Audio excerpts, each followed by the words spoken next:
Pakistani AD वेली कौम आ जिथे सप्पां वाली सरकार वेख लवे या हकीम शहजाद लोहा पहाड़ के शगिर्द बैठे वेख लैन उत्थे जनाब इकट्ठे हो जाते हैं। तो यह जनाब इस टाइम फुल मेला लगा पाया, मेले के अंदर मेला लगा है। तो मैं तुहानू चैक कराना कि आवाम एडी वेली है भाई, घंटा बोलेगा कोई शै नहीं बेचेगा, कोई शै नहीं देगा। ये जनाब एंड तक कहेगा जी सैप कोई नहीं निकले, ऐ तेल आ।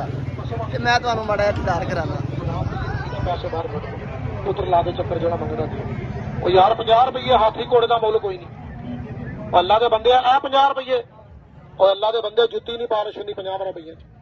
तेनू तेरी मां की कसम है, तेरे दंद में दर्द है इत्थे मेरे कोल आ सोना अवली के दर से आन के मैं तेरा सर बड़ी मेहरबानी आ पैसे चंगे ला के चीज हसनैन भी इहदे विच शामिल है, हसनैन भी इहदे विच शामिल है। अगर होर हसनैन केड़ा तेल लेना है पुत्र काम करी बच्चे जरा लवे एक पैर देना 50 रुपये, जरा लवे